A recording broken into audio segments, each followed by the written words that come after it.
Bonjour à tous et à toutes, donc je me présente, je m'appelle Pénélope, je suis en première année en assistant en psychologie, donc voilà, je vous propose des petites vidéos sur ma chaîne YouTube pour vous aider à comprendre certains cours qui sont pas forcément toujours très simples. J'avoue que moi j'ai la chance de bien les comprendre, ça vous permet à vous peut-être d'avoir une autre approche des cours, de manière peut-être plus jeune si je puis dire, dans le sens où les profs ont peut-être leur manière très académique à eux de faire cours, et moi j'ai 20 ans, même plus proche de votre âge que les profs. Donc peut-être que ça facilite aussi les explications et peut-être votre compréhension aussi du cours. Ah oui, je tiens aussi à préciser que je suis absolument pas professionnelle, c'est-à-dire que moi je suis en première année, je suis étudiante comme vous, donc moi je vous interprète les cours comme je les ai compris, mais l'idée c'est que je suis là pour vous aider, je suis là aussi pour m'aider parce que expliquer le cours en plus de l'avoir déjà compris, ça aide encore plus pour la matière d'examen. Donc d'ailleurs si ma vidéo vous permet de mieux comprendre le cours, n'hésitez pas à la réexpliquer à vos parents, à vos frères, à vos sœurs, parce que c'est comme ça que ça rentre et c'est vraiment pratique pour l'examen. On a l'impression de moins travailler et vous arriverez à l'examen et vous direz ah bah je sais parce que je sais l'expliquer quoi. Et ça c'est super cool. Tous les profs nous l'ont dit en début d'année, n'hésitez surtout pas à poser des questions, mais à les poser aux bonnes personnes, c'est-à-dire aux professeurs en question. Là, moi, je vais vous parler du test du BLRE, donc le Brunet-Lésine révisé, donc c'est en EPEP. Voilà, c'est pas moi la prof, donc si vous avez des questions là-dessus, je vous conseille beaucoup plus d'aller poser des questions aux profs directement plutôt que d'envoyer des petits messages dans les commentaires. N'hésitez pas à remonter vos questions jusqu'aux délégués qui eux pourront aller jusqu'aux profs. Encore deux autres choses, soyez hyper indulgents, je vous en supplie. J'ai pas de micro, genre le micro de mon ordi c'est ça. Ça veut dire qu'il filtre zéro bruit. Donc si jamais vous entendez des bruits suspects, ne vous inquiétez pas, j'ai une chaise qui grince énormément parce qu'ici on est étudiant et qu'on n'a pas les moyens de s'acheter une super chaise de gamer. C'est la première fois que je fais une vidéo comme ça. Soyez vraiment hyper indulgents par pitié parce que moi je fais ça pour vous. J'ai dit que je faisais ça pour moi aussi, mais je fais quand même ça pour vous parce que je vois qu'il y a plein de gens qui comprennent pas. Et si c'est à ma portée, ça peut être à la portée de tout le monde, quoi. Donc je fais ça pour vous aider. Si vous n'êtes pas content, et vous regardez pas la vidéo et c'est tout en fait. Merci beaucoup. Donc voilà, c'était une introduction assez longue, mine de rien, mais bon, c'est la première vidéo, il faut quand même pouvoir dire quelques petites choses. Donc on va parler du BLRE, l'échelle de développement psychomoteur de la première enfance. Donc je vais refaire tout le cours, hein. On va regarder ça ensemble. Et c'est parti. Le BLRE, c'est un test qui concerne les bébés qui vont entre 2 et 30 mois. C'est un test dans lequel, dans la mallette, on va trouver 30 objets qui sont adaptés selon l'âge de l'enfant. Donc par exemple, dans tous ces objets, on va trouver une clochette, et à 30 mois, on va pas avoir la même exigence qu'à 2 mois. Donc à 30 mois, on va demander à l'enfant de faire sonner la cloche, alors que à 2 mois, c'est nous qui allons faire sonner la cloche, donc la personne qui fait passer le test bien sûr, c'est nous qui faisons sonner la cloche, et on va observer la réaction du bébé. Donc on regarde si le nourrisson il s'immobilise ou pas, parce que souvent vu que c'est un bruit assez fort, assez strident, l'enfant peut être très impressionné, il comprend peut-être pas forcément ce qu'il entend, et du coup souvent ce qu'on fait quand on comprend pas ce qui se passe, c'est que on s'immobilise, on se fige, et on observe pour essayer de comprendre ce qui se passe. Donc voilà, on observe s'il se passe ça ou pas du tout. Donc normalement, ce que vous avez déjà à l'écran depuis le début de la vidéo, ça représente la grille, si vous voulez, d'évaluation. Donc ça fait un peu peur parce qu'il y a plein de tableaux partout, mais vous inquiétez pas, on va tout voir ensemble et à la fin, vous verrez, vous aurez tout compris, vous serez trop content. Je vous jure, c'est hyper simple. En fait, ce qui est compliqué, c'est qu'il y a beaucoup d'étapes, mais en soi, les étapes sont pas compliquées. Et il y a que, de toute façon, que ce soit en statistique, que ce soit en EPEP, il n'y a que les exercices, il n'y a que la pratique qui peut vous aider à apprendre. Parce que apprendre par cœur les choses, ok, mais c'est beaucoup plus simple de faire des exercices pour comprendre. Donc, vous avez cette fiche de protocole où vous voyez donc plein de tableaux. Donc ça, c'est ce qu'il faudra remplir. Ici, donc, vous avez tous les tableaux. Donc, vous voyez qu'il y a un P, un C, un L et un S qui reviennent très souvent.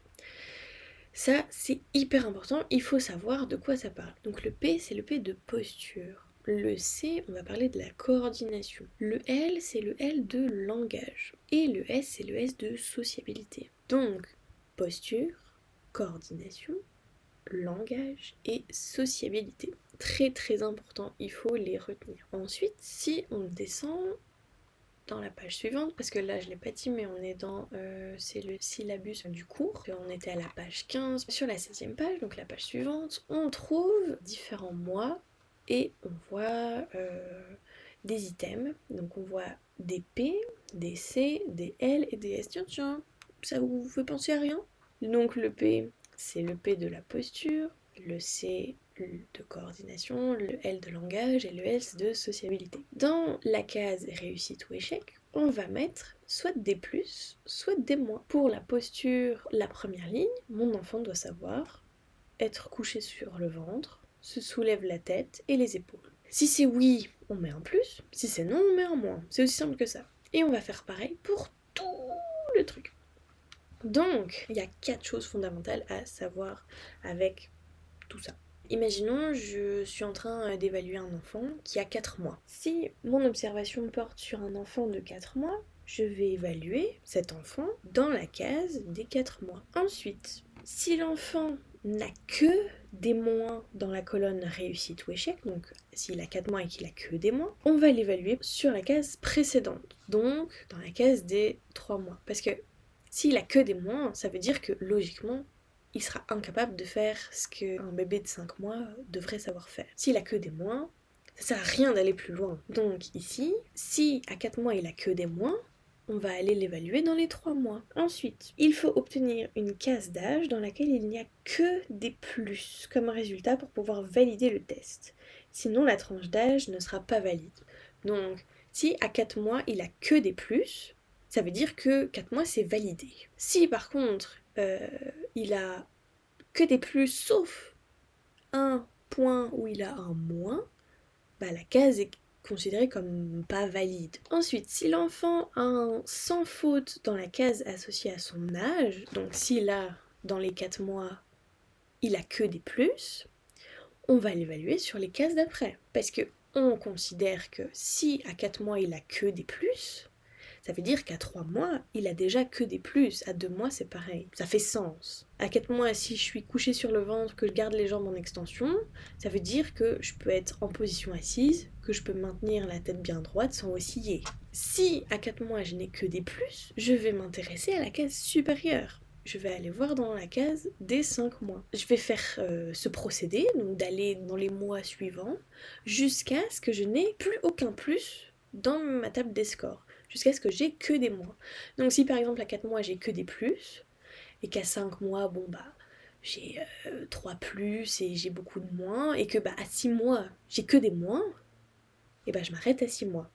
Parce que à 6 mois, on estime que bah dans le reste j'aurai pas de plus. Si j'ai que des moins à 6 mois, normalement après j'aurai pas de plus. Et la dernière chose, on va toujours évaluer un enfant dans sa tranche d'âge dans laquelle il est. Donc par exemple si mon enfant il a 3 mois et 28 jours, on va pas l'évaluer dans les 4 mois, on va l'évaluer dans les 3 mois. Parce que mon enfant, il aura 29 jours d'expérience de ces 3 mois, mais 0 d'expérience des 4 mois. Alors que s'il a 4 mois et 2 jours, même s'il a que 2 jours d'expérience des 4 mois, il fait partie des 4 mois, quoi. Donc, et du coup, s'il a 4 mois et 2 jours, ça ferait plus sens s'il avait très peu de plus dans sa case des 4 mois, et du coup, dans les 3 mois, il devrait normalement avoir que des plus. Maintenant, on va faire l'exercice pratique avec Marion. Donc si jusqu'à maintenant vous n'avez pas tout compris, c'est complètement normal parce que on n'est pas rentré dans le vif du sujet. Vous n'avez pas vu à quoi servent tous ces tableaux, comment on remplit ça aussi, enfin voilà. On va s'occuper de Marion qui est juste ici. Donc ça vous pourrez le retrouver si vous voulez je vous montre. Donc on est dans EPEP et vous trouverez ici le cas de Marion avec le test BLR qui est écrit juste ici. Hop, la vignette clinique de Marion. Donc, Marion, on nous dit pas mal de choses sur elle. Alors oui, attention, moi, à ce cours, je n'y étais pas. C'est un copain qui m'a expliqué le cours et honnêtement, j'ai tout compris. Mais par contre, il m'a passé des étapes où il m'a dit directement les réponses pour que ça aille plus vite. Donc, en gros, quand vous êtes ici, dans l'exemple de Marion, Donc on a plein d'écritures où en gros c'est l'anamnèse, c'est les parents qui expliquent comment se comporte Marion, donc ah c'est ça. Ça c'est le niveau postural, ça c'est la coordination, ça c'est le langage, et ça c'est la sociabilité. Donc tout ça, c'est des lignes, donc il faut lire attentivement, essayer de comprendre à quoi correspond quoi, pour pouvoir rapporter ensuite dans ce tableau et être capable de dire bah oui, ça elle est capable de faire, le P4 elle est capable de le faire, ou pas. Mais de toute façon, on s'en moque parce que à l'examen, ça va pas du tout se passer comme ça. Ma prof de PEP, en tout cas, m'a dit que à l'examen, on n'aura pas du tout ça pour Marion, comme ce qu'on a eu pour Marion. Il faudra pas du tout déchiffrer l'anamnèse pour savoir si, oui ou non, le P4 est validé ou pas, par exemple. Donc je vais vous expliquer brièvement ce qu'il faut faire et je vais vous donner aussi beaucoup les réponses, ok? La première étape quand même dans ce test, c'est de remplir cette grille ici. Elle correspond à l'âge réel de Marion. On cherche la date de l'examen et la date de naissance. La date de l'examen, elle est juste ici. Hop. Et Marion est née à terme, donc elle n'a pas de prématurité. Et on nous dit qu'elle est née le 24/08/2019, donc on va rapporter tout ça. Voilà, donc j'ai reporté la date de passation de l'examen et la date de naissance de Marion. On va calculer ensemble son âge réel, donc on fait 4 moins 24, c'est pas possible. Du coup, on va... Bah, moi je peux pas, mais vous barrez, le 10 là, vous le transformez en 9 pour donner 30 jours. Hop. Arrivé, hop, plus 30 jours au 0,4, donc qui devient 34. Oula, 34, voilà. Donc de 24 à 34, on a 10 jours. De 8 à 9 mois, on a 1 mois. Et de 2019 à 2020, on a 1 an. On sait qu'elle n'est pas prématurée, parce qu'on nous l'a dit, elle est née à terme, donc elle n'est pas prématurée. L'âge réel en mois et en jours, donc ça va donner 10 jours, donc c'est 1 an, c'est 12 mois, donc 12 mois plus 1 mois, ça fait 13 mois. Donc je vous donne la solution, mais normalement il faut aussi calculer, parce que ça c'est hyper important, il faut absolument le faire. Il faut calculer son âge réel en jours, ça va vous aider pour la suite. Mais en fait c'est pas très compliqué. Là vous avez le total des mois, il faut calculer en jours. Donc vous faites 13 mois fois 30, parce que 1 mois est égal à 30 jours, plus les 10 jours qui restent. Donc normalement vous obtenez 400 jours comme résultat. Ensuite, très important, que je n'ai pas fait du tout, là il faut remplir la fiche pour savoir de qui on parle. Donc Marion, j'ai pas son nom de famille, mais on va mettre X. Hop, donc sexe féminin, examinateur, bah moi je mets mon prénom. Hop, voilà. Ensuite on va se déplacer ici. Donc on sait que Marion elle a 13 mois. Donc on va aller chercher la case des 13 mois. On va pas l'examiner à 7 mois. Ça n'a pas de sens.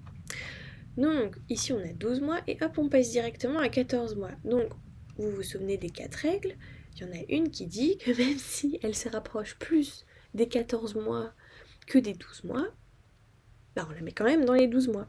Parce qu'elle n'a pas 14 mois. Donc normalement elle n'a pas acquis ce qu'elle est censée acquérir quand elle aura 14 mois.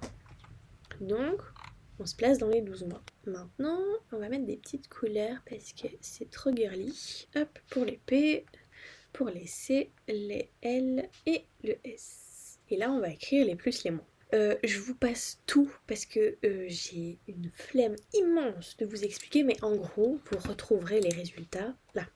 Donc pour la posture, donc pour tout ce qui est posture, bah, vous allez vous mettre dans les 3 premiers, vous allez lire les 3 premiers et comparer avec ce que vous trouverez dans cette phrase, d'accord? Plus l'anamnèse, parce qu'il y a des choses importantes aussi dans l'anamnèse, je sais plus où c'était, mais il y a des choses aussi importantes dans l'anamnèse. Et c'est pareil pour la coordination, pour le langage, pour la sociabilité. Mais bien sûr, tout ce qui est ici, bah, c'est dans la coordination, vous n'allez pas le noter dans le P, enfin vous n'allez pas trouver la réponse dans le P en tout cas, bref. Donc je vais vous donner les plus, les moins, je vous ai mis tous les plus, je vous ai mis tous les moins. Vous voyez ici que on a, sur les 10 qu'il y a à chaque fois, on en a seulement 2 qui sont en négatif, donc 2 que Marion n'a pas acquis. Et rappelez-vous des 4 règles, il y en a une qui dit si dans la colonne des plus et des moins, il n'y a pas que des moins, on va aller voir les mois supérieurs. Donc, on va aller dans les 14 mois pour voir ce que ça donne. Et on ne s'arrêtera que quand il n'y aura que des moins, parce qu'on partira du principe, comme je vous l'avais dit, que si elle a que des moins à 14 mois, ça veut dire qu'elle aura que des moins dans les mois supérieurs. Donc, ici, dans les 14 mois, on n'a pas que des moins, on a encore des plus. Donc il faut aller dans la case suivante, donc dans les 17 mois. Donc dans les 17 mois, on n'a qu'un plus, mais ça suffit pour aller dans la case suivante, la case des 20 mois, jusqu'à vraiment en avoir que des moins. Il faut vraiment avoir que des moins. Donc un plus, il n'y a pas d'exception à la règle. Si on a juste un plus, et on va quand même à la case suivante jusqu'à n'obtenir vraiment que des moins. Et enfin, au 20e mois, on voit qu'on n'a que des moins. On va pas plus loin, parce qu'on estime que après les 20 mois, on n'aura que des moins aussi. Ok, donc je retourne à ma page précédente où j'avais mes 12 mois. Donc, dans la case des 12 mois, on a vu qu'on n'avait que 2 mois. Du coup, on s'était dit, il faut qu'on aille voir jusqu'à où est-ce qu'on aura plus que des moins. Ici, on a vu que c'était au 20e mois qu'on avait enfin plus que des moins. Mais on va faire la même chose avec les plus. On va aller dans les cases précédentes pour se demander où est-ce que j'ai que des plus. Donc je vais faire la même chose avec la ligne des 10 mois. Donc et on voit que dans la case des 10 mois, on n'a que des plus. Donc ça c'est super, parce qu'on va pouvoir passer à l'étape d'après. Ça c'était la première étape. Comme je l'ai dit plus tôt, à partir du moment où il n'y a que des plus, on estime que en dessous des 10 mois, dans cet exemple-ci, il n'y aura que des plus aussi, puisque pour valider tout ça, il faut d'abord avoir pu valider ce qui précède. Donc, je retourne ici, et on va s'attaquer au deuxième tableau. Ici, vous avez la colonne des mois. Donc on s'intéresse à ce tableau-ci. Donc ici, vous avez la colonne des mois. Ça correspond à ça. Donc 4 mois, ici par exemple, ça sera ici. Ok. Donc les P pour la posture, les C pour la coordination, le L pour le langage, le S pour sociabilité. Donc hop. Les points, pour l'instant, on ne s'en occupe pas. Les items, c'est ça en fait. Donc par exemple, je vous prends 2 mois, P, donc on a 3 P, l'item dans les 2 mois, pour les P, hop, on est dans les P, dans les items, on va voir les 2 mois et on voit que notre case elle est séparée en 3 parties. Et ici on a 3 P. Coïncidence? Je ne pense pas. Et c'est pareil, si on regarde dans la colonne des C, on voit que c'est séparé en 3 parties et bizarrement 1, 2, 3 C. Là, pour le langage, c'est séparé en 2 parties, et pour la sociabilité, en 2 parties. Le langage, on en a 2, et pour la sociabilité, on a 2 aussi. Donc, voilà. Donc, dans notre exemple, avec Marion, on voit qu'à 10 mois, et tout ce qui précède, donc 9 mois, 8 mois, 7 mois, etc., jusqu'aux 2 mois, on n'aura que des plus. À partir de 10 mois jusqu'à 2 mois, on peut déjà assurer. On va faire du gribouillage, si vous voulez. Hop, 10 mois, 9 mois. Je fais pareil pour ça.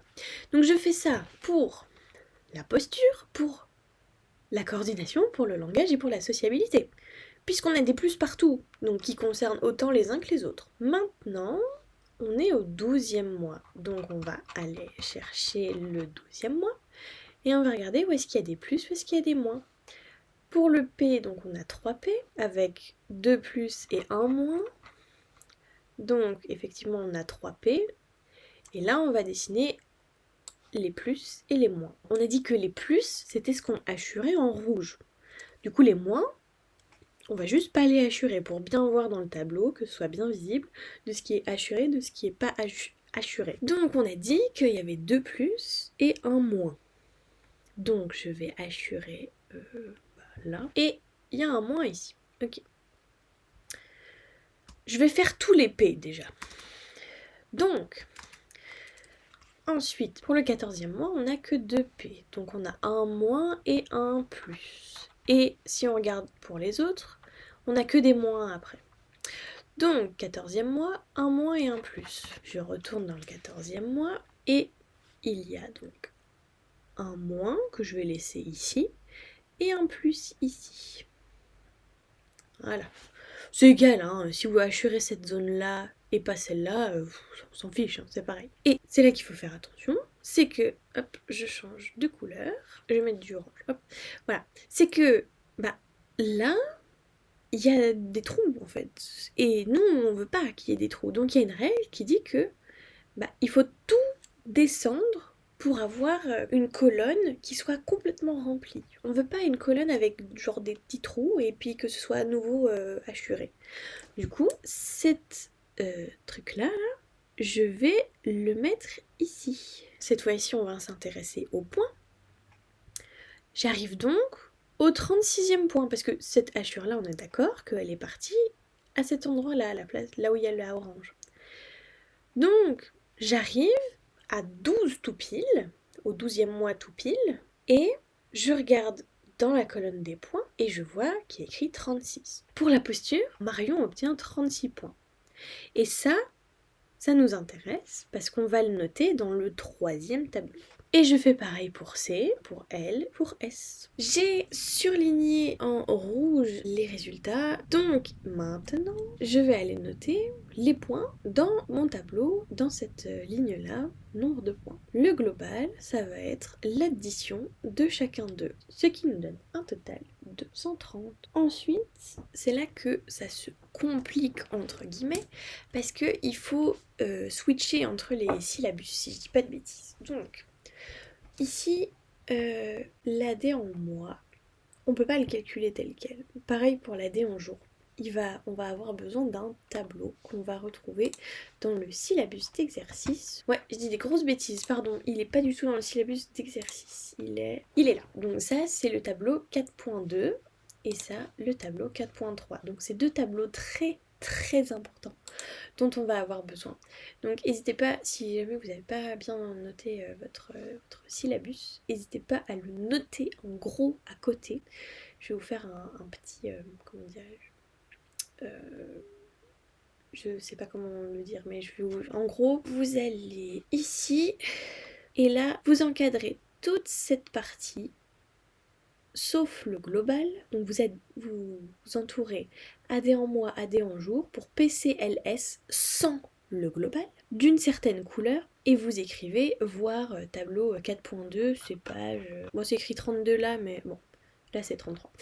Et pour AD en jour et AD en mois, enfin AD en mois et AD en jour pour le global, vous écrivez voir tableau 4.3, page 33. Et donc nous, on va chercher pour l'AD en mois et l'AD en jour pour P, par exemple. Enfin, on va faire pour P et après je vous laisserai faire par vous-même pour CL et S.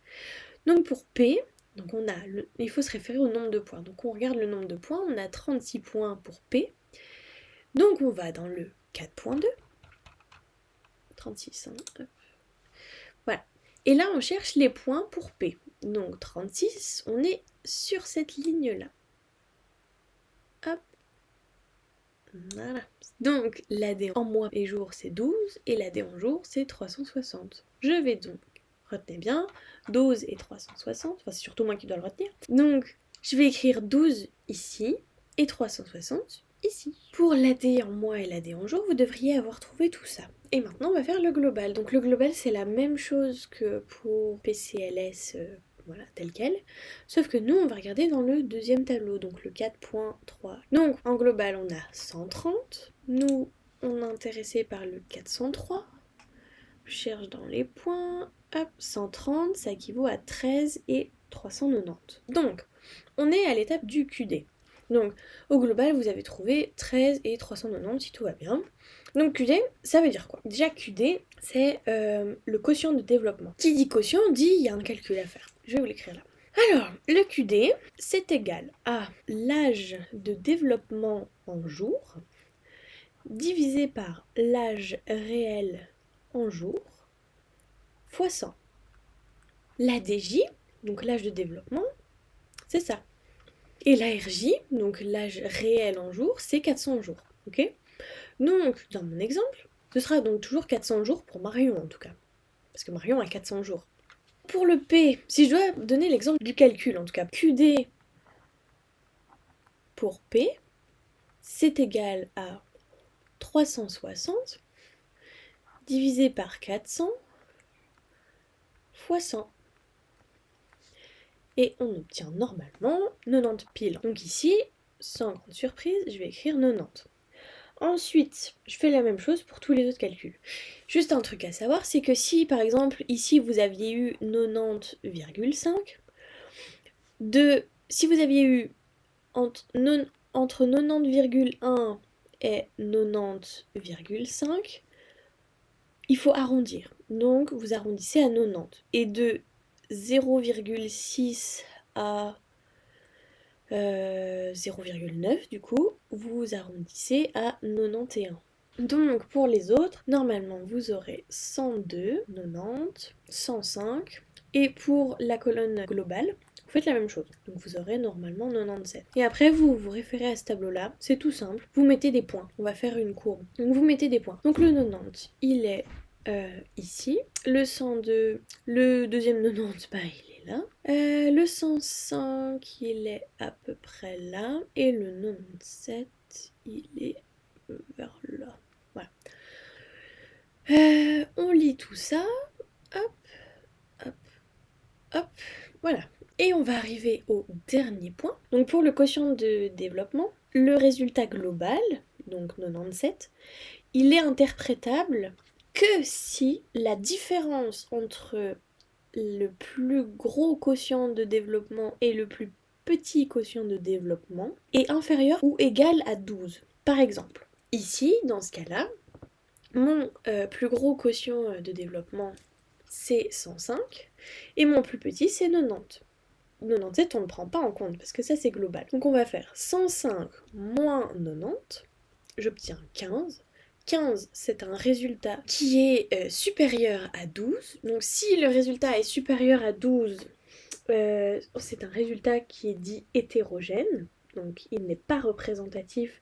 Donc le quotient de développement global, à savoir 97 dans mon exemple, n'est pas interprétable. Par contre, si le résultat était inférieur à 12, donc si ça avait été 11, donc si le résultat est inférieur ou égal à 12, le résultat est dit homogène, ça veut dire qu'il est représentatif et que donc on peut interpréter le quotient de développement global. Et donc, je vais prendre le QD de P, du C, du L et du S. Je vais aller ici, dans ce tableau-là. Donc, pour P, on avait dit que c'était 90, donc on se trouve ici. Je peux donc dire que pour la posture, Marion obtient un quotient de développement de 90, ce qui situe sa performance dans la norme de développement par rapport à ce qui est attendu pour son âge. Et on fait la même chose pour tout. Donc on avait vu que le C c'est 102, le L c'est 90, le S c'était 105.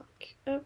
Donc 102 c'est au même endroit, 90 pareil, et 105 c'est au même endroit. Donc tout est au même endroit en fait. Donc en gros, grosso modo, on peut dire que pour tout ça, Marion, elle se trouve dans la norme de développement par rapport aux enfants de son âge. Et voilà. Vous avez fini, j'espère que vous avez tout compris. Du coup c'est tout pour moi, j'espère que j'ai pu vous aider. Des bisous.